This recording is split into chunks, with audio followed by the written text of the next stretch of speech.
good. Thank you. I'm doing good. You? All right. I'm glad you're back. Is it on, Brother Luke? Okay, thank you. All right. Good to see everybody. Only two people. One person wanted to say good morning, but that's okay. Good morning. The ears? It is. They tell me it is. Luke's taking a look in. I got a green light, so I not got it close enough, or we've had to make some adjustments, so getting things fixed. All righty. All right, we're going to start a new series, or new lesson, I should say. Lesson 8. So lesson 8 is trusting God in a hostile world. I thought, wow, the times that we live in today. And do you think we live in a hostile world? Do you think everybody just loves the Christians and just want the best for us? And I mean, we're not the only group of people, that faces opposition, but I think we're one of the major groups that do face great opposition. And I think if you look at, and I was looking up the term, this world. Now I'm echoing, right? Or am I? Is it just me? I think I'm echoing a little bit. No, you're fine. I'm fine? Yeah. You always have an echo in your head, though. Well, just got to go by what I've been told. All right. Hey, it talks real slow, Okay. But we live in a hostile world, and I was looking up the phrase "world" in the Bible, in the King James Bible, and I don't remember how many times it comes up in different verses, but kept coming across the phrase "prince of this world," "prince of this world." And I was really surprised by that, because I wasn't searching for that, but that kept popping up, the prince of this world. Well, who's the prince of this world? It's the devil. It's talking about Satan being the prince of this world. We know our Bible talks about the prince and power of the air, of this world. And so that's the world that we live in today. We live in hostile territory. We live in enemy territory. And you think about that. So I looked it up. I'm bad to look up stuff just to get a little bit more clarification for myself. And I'll share. I hope. My goal is to share what I found. That just some of the ways that it is defined when you look up hostile territory. It speaks of a place or a social setting where people reject your ideas or presence. Is that fitting? That's just one. I thought, wow, this is really interesting. It's entering an environment filled with strong criticism or heavy competition. Well, how many different belief systems are out there? There's a lot. We had the missionary, and one of the belief systems that he's having to compete with is the Muslim people, Muslim faith. He's having to compete with that. And there's many others. You talk to some of these missionaries, and it's just crazy the different belief systems that they're against as Christians. And they're not the violent ones. It's the others that are violent, that are oppressive. It's a situation where you feel unwelcome, unsafe, or opposed. We can feel that right today, and our lesson talks about it a little bit. You can feel that in your workplace. I don't know about you all, but I know I can. I know when I hired in, our group at that time had 150 employees. So now we're up to 500 plus full-time employees. And so you have just a big pool of different thoughts, and from your management down. You hear about all this DEI stuff. That's got into companies, got into corporations and stuff like that. You have to deal with that stuff. And so you meet a lot of opposition, and sometimes it's very quiet, it's very low profile, but it's there. I guess something that bothers me, we'll have a really lengthy statement about it in their lesson, but I'll get emails, and it'll have that he, him, or she, her. They'll want to put their pronouns on the email. I don't need that. I'm gonna put anything. I'll put Mr. I don't put anything. But that's a point of opposition that we deal with. I know our plant, I never heard it push, but you can see it has flowed from some of the higher up corporate and different places like that. It's flowed down. So those are just some of the things you face. But I thought these were good definitions. All right, I think I shared the last one. A situation, again, where you feel unwelcome, unsafe, or opposed. So that's a pretty good definition of hostile territory, isn't it? So I think we all fit into that. We're going to look in Hebrews chapter 11, and I'm going to read it from my Bible because I don't do so well anymore with the print in our lesson book. But we're going to look in Hebrews chapter 11, verses 23 through 29. We're going to be looking at Moses, and he's a good example from beginning to end of how first of all, how his family, how they dealt with opposition, how they dealt with hostilities toward them, and there was a lot. They lived in a very, very pagan world, didn't they? They did. They were ruled by pagans. They were ruled by the Egyptians. And boy, you talk about some opposition, and we'll look at that. Opposition to the point of death. But Hebrews chapter 11, starting verse 23, it says, by faith, Moses, when he was born, was hid 3 months of his parents, because they saw he was a proper child, and they were not afraid of the king's commandment. By faith. So we said the first part of the story, then it kind of gives us the second start. It says, by faith Moses, when he was come to years, refused to be called the son of Pharaoh's daughter, choosing rather to suffer affliction. That's the third part of our lesson. Third, choosing rather to suffer affliction with the people of God than to enjoy the pleasures of sin for a season, esteeming the reproach of Christ. And I thought that was an interesting statement there. Esteeming the reproach of Christ greater riches than the treasures in Egypt, for he had respect unto the recompense of the reward. The Old Testament, they looked to the cross, didn't they? They looked to Christ. He was just as good as present because he's God. But I thought that was just interesting, the way the Bible here has worded that, esteeming the reproach of Christ. Then in verse 7 it says, by faith he forsook Egypt, not fearing the wrath of the king, for he endured as seeing him who is invisible. Through faith he kept the Passover and the sprinkling of blood, lest he that destroyed the firstborn should touch them. By faith they passed through the Red Sea as by dry land, which the Egyptians, essaying to do, were drowned. So we know that story, don't we? That's an interesting story. I think very interesting. So Hebrews 11, we know what's Hebrews 11. A lot of times it's called the Hall of Faith, isn't it?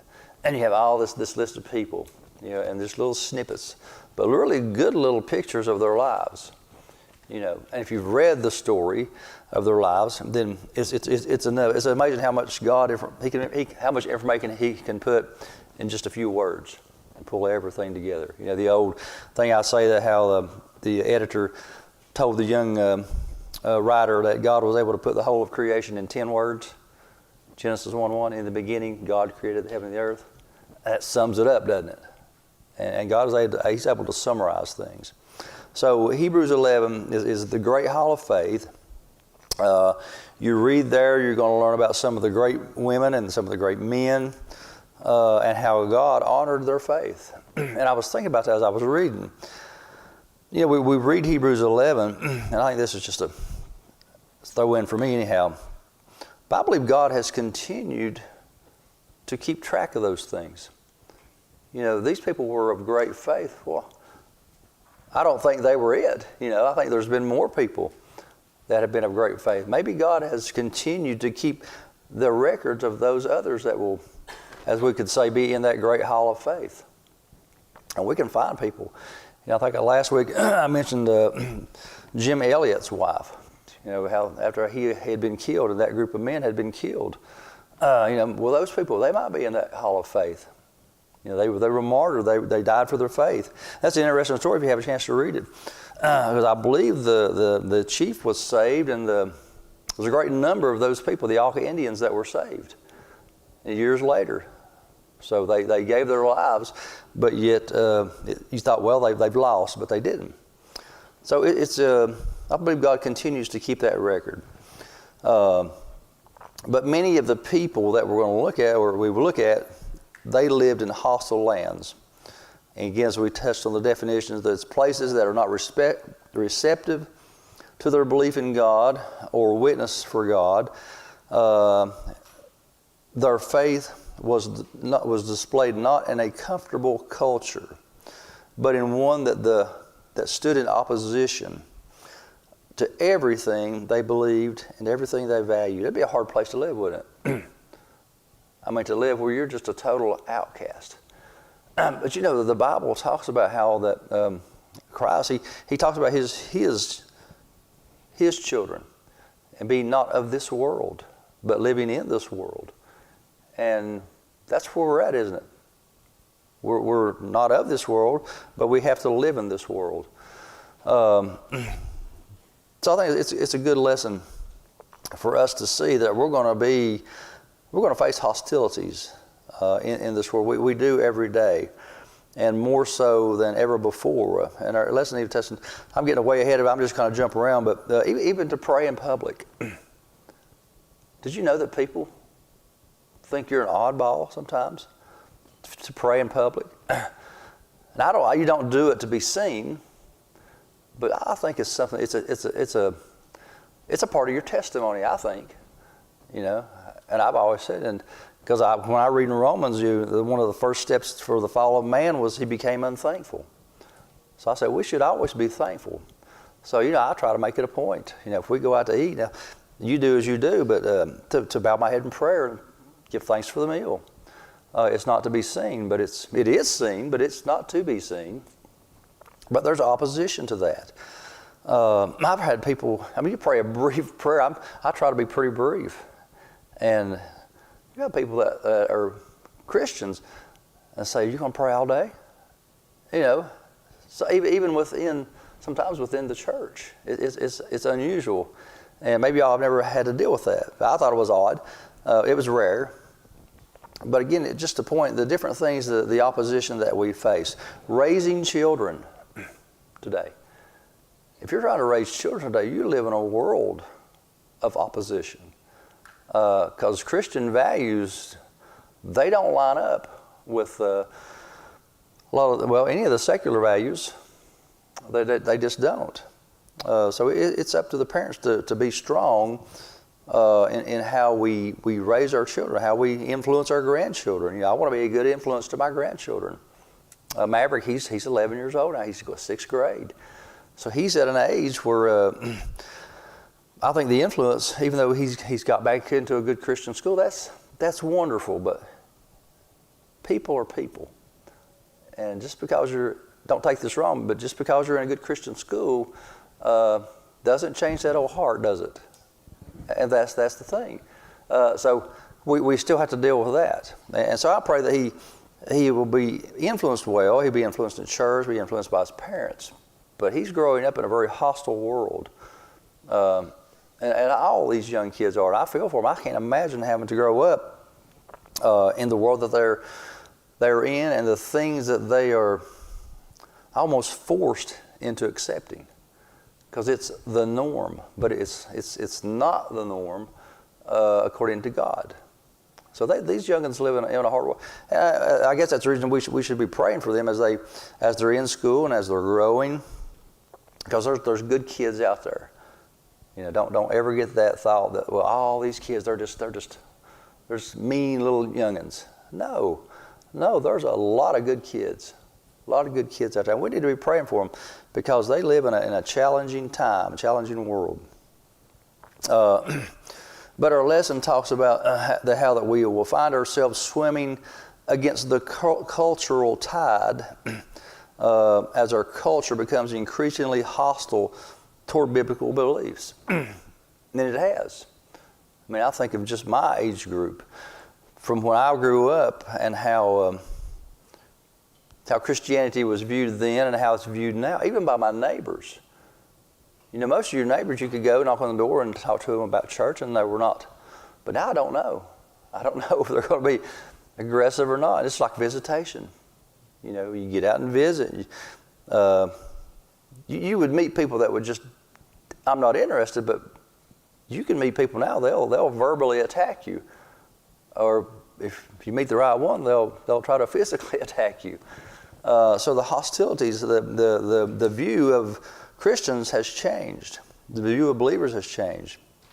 But our lesson talks about how in the face of these challenges, faith continues to believe God and His promises. It refuses to panic. And that's what we have to do. We have to continue to believe God. Again, I always encourage you to read, and I need to read more, but Fox's Book of Martyrs. I would encourage you to read that book. It's a book by John Fox. It goes from like the 1500s, maybe some of the 1400s, mostly 1500s, but a time when a lot of people were being martyred for their faith. And it's a good book. It's a very encouraging book, even though it's sad, it's very encouraging. I think it was Lady Jane Grey. She was 16 years old, and she died for her faith. So good reading. They lived in a hostile time, and a lot of it was because the church at that time, being the Catholic Church, was forcing people to accept what they believed. They were the oppressor. So our lesson, they give some good analogies, give little stories, but I'll share this one here. This one here's, I guess it's more a little bit of a comic one, but it talks about exercising faith is always a choice. So this lady here, apparently she's going to exercise her faith. He says, I heard about a lady in a home for seniors who chose to exercise faith. She saw a new man come into the activity center and went over to introduce herself. She said, you look just like my third husband, she said. Your wavy hair, blue eyes, your strong jaw. Really, the man said. How many husbands have you had? She said, 2. Did you get it? She was confident, wasn't she? So she was exercising her faith. And so we have a choice to exercise our faith. Who am I going to believe? I live in a hostile world. Is God still for me? Is God still with me? Is God's way better? And Moses, he had to answer these questions because he had directions that he could have taken. He could have stayed right there in the palace, and he could have rose to great heights. Within that, our lesson talks about some of the things I had never looked up, but some of the opportunities that he could have had he stayed there. So he had to make a hard choice himself, didn't he? Because that was the only life he really knew. From the time he was taken out of the bulrushes there and taken into the palace, even though his mother was able to be the nurse for him, that was what he had been surrounded by. So again, it's one thing to say that we have faith, and this is a very true statement. It's one thing to say that we have faith in the Lord. It's another to demonstrate that faith through faithfulness to Him in our everyday living. Is that a true statement? It is, isn't it? It's easy to say, I believe this or I believe that. And that's why I like to talk about the Book of Martyrs there, Fox's Book of Martyrs. Because they didn't just say that they had faith, they had to act on it. And so Moses and his parents, they had to act on their faith. Our lesson says, perhaps you've seen the bumper sticker, honk if you love Jesus. And he says, I once saw one that was more accurate to a life of faith. It says, tithe if you love Jesus. Any idiot can blink or can honk. So I thought, well, I'll tell you what, now you get into somebody's wallet, you get into the old saying, preacher say, you get in their pocketbook and you might face some challenges. And that's true, isn't it? So we have to, what's the old saying, put your money where your mouth is. But he says in James chapter 2, verse 17 through 18, it says, even so faith, if it hath not works, it's what? It's dead, isn't it? And what's dead? It's just dead, isn't it? It's lifeless. Can't do anything. Won't do anything. It's dead. It says being alone. He says, yea, a man may say, thou hast faith, and I have works. Show me thy faith without thy works. So works are a result of faith, aren't they? They're the outpour. That's what the evidence of it.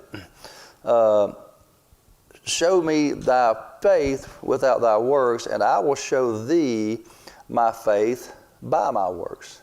So again, that's true, isn't it? Because a lot of times we don't get to hear what people have to say. We get to see how they live their life, don't we? And I think about the people that have gave their lives. They're the apostles. Even the ones, I think of the centurion there as he stood away from the crucifixion. He may not have been able to hear all the conversation that was going on, but what he saw take place impressed upon his heart, didn't he?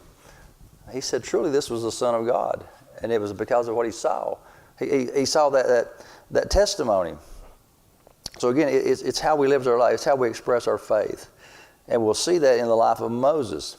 So again, in the Hall of Faith in Hebrews 11, again, we know this. It gives us examples of people who demonstrated real life faith. And again, that's a true statement. That really rings true, I think, for me, is we come to church and we talk about living our lives, but it's when we go out the back of the church, and that's where the rubber meets the road, is how we live our lives. And we live our lives in a world that is in disagreement with us, that is hostile toward us. It seems to be becoming more and more hostile. We learn how to exercise our faith. So what's involved in choosing to trust God in a hostile world? And so that's what we'll try to answer here. And we'll first, just a brief look at Moses' parents. What they did, they chose to surrender. I thought that's an odd way to put it. But that's what they did, wasn't it? They chose to surrender. You think of Christ when he was there and he said, if it be your will, take this cup from me. He said, not my will, but thy will. That's a position of surrender, isn't it? It's a surrender. I give up. I will do what you would have me to do. I'm going to do it. I'm going to trust you. And that's what Moses' parents did. They consciously chose to trust God with their own safety and that of their newborn child. Could you imagine taking a little child, 3 months old, and putting it out on that water like that? Like they did? He hit him in the reeds. But can you imagine doing that? But that's what they did. So they knew they were going to trust. They were going to surrender to God's will. They just had to believe that God would protect him. Well, thank goodness we know that he did. Hebrews 11:23 again. By faith, Moses, when he was born, was hid 3 months of his parents. It says, because they saw he was a proper child, and they were not afraid of the king's commandments. So they're talking about the Pharaoh, aren't they? I mean, Pharaoh was a god in the sense of how the Egyptians looked at the Pharaoh. He was all powerful. He was of otherly worlds in their thinking. And this is what they were up against. So faith surrenders to God is the second subpoint that we look at.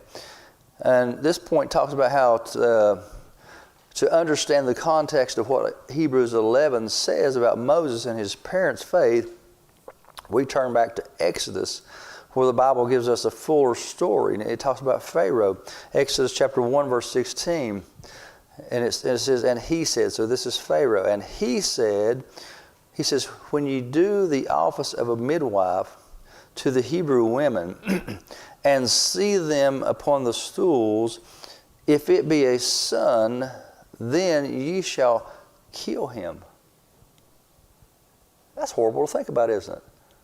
To think you have somebody come in to help a woman give birth, and she could potentially knowingly take the life of your child. But that's where the Hebrews were at. That's what they were facing. It says, if it be a son, then you shall kill him, but if it be a daughter, then she shall live.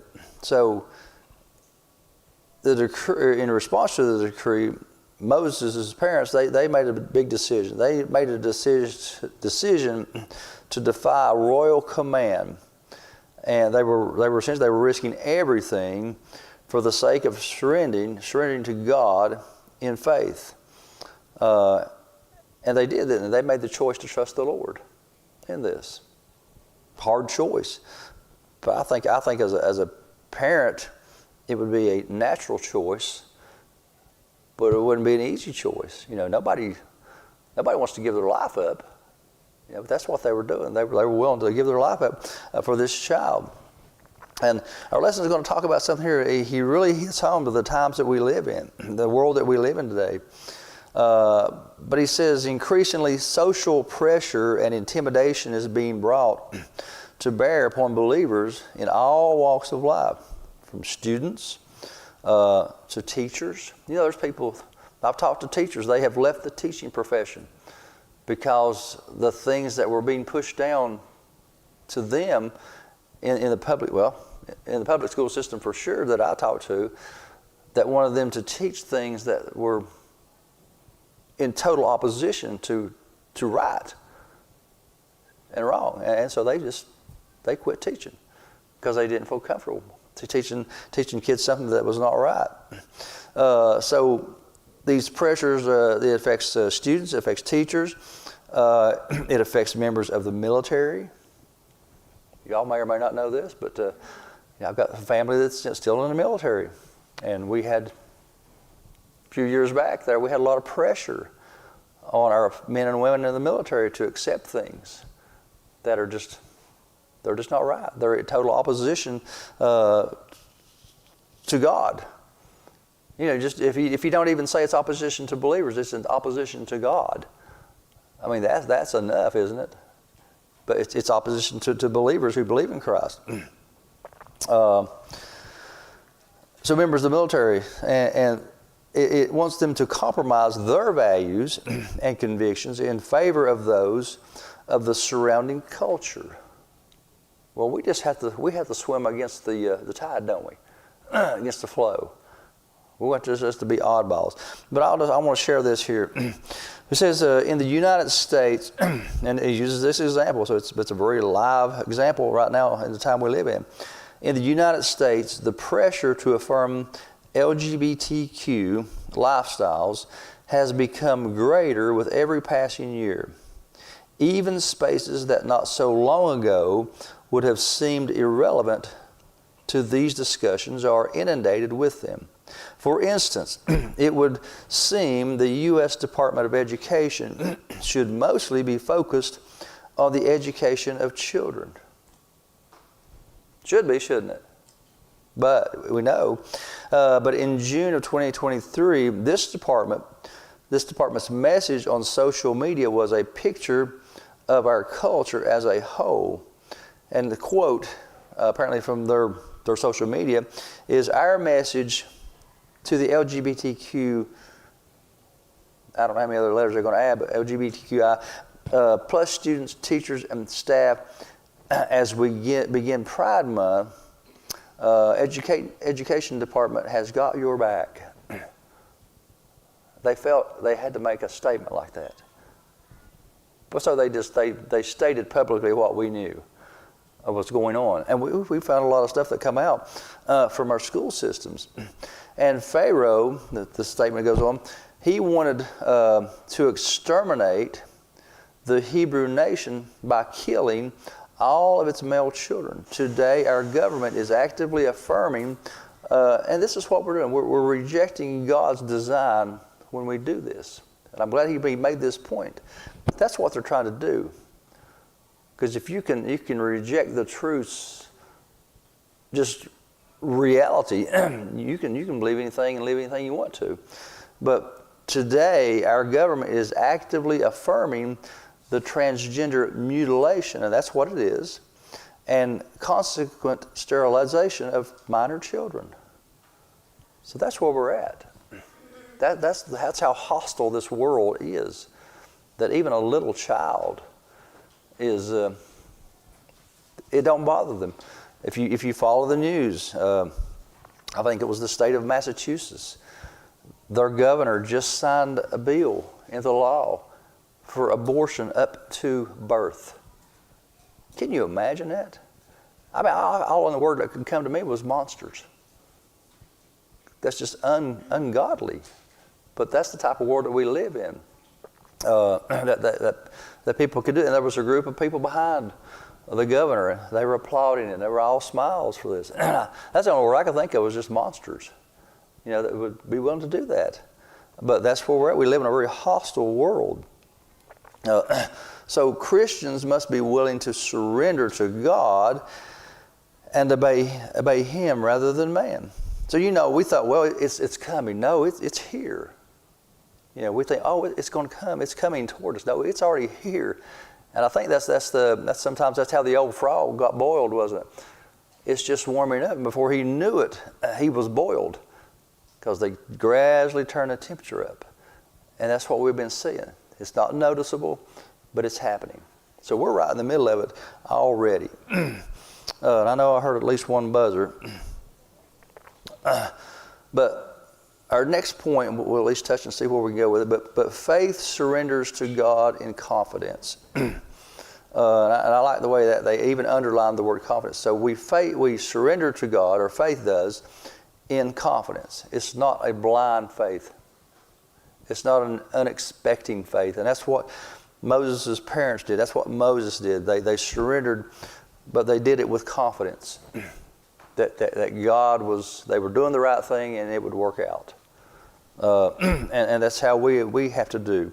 So not only does faith choose to surrender to God, it also does so in confidence. And confidence in God's power, in His ability to sustain and to protect, and His sovereign control over everything. So they knew God's power was greater than Pharaoh's power. So we talk about the things that could happen to us as believers, and we don't want to think about them, but they can.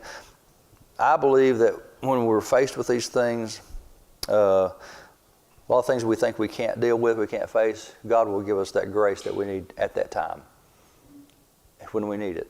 He'll give us the words to say. He will give that to us. And we had to have that confidence. We had to have that faith that God has that power. And our lesson talks about, he says, Satan wants us to live in fear. But faith in God overcomes fear. I'll read this verse and we'll probably have to stop. But 2 Timothy 1:7 says, For God hath not given us to the spirit of fear, but of power and of love and of a sound mind. And He has. And we can be of a sound mind in a hostile world. Because fear can just mess your head up, can't it? Your mind, you can't think straight when you live in fear. And God does not want us to live in fear. He wants us to live in faith, even though the situation and everything we see around us says otherwise. And I'm sure that's how it was for Moses' parents. And then as Moses grew, he saw that. He saw that same thing, that hostile world that he continued to live in. So man's heart, as There in Ecclesiastes, he says there's nothing new under the sun. Was it Ecclesiastes he said that, I believe? There's really not, is there? And we just rename things. Mankind, in his free will that God gave him, has seemed to be majority in opposition to the things of God. But he allows us that choice, doesn't he? So we as believers, we have choices. One choice is we able to surrender to God in confidence. So I know we got our buzzer. We got a little ways, though. So we'll get a little bit further next week. But read your books. If you have your books, stay ahead of me. Keep me on track. And if you have comments, stop me. Appreciate y'all.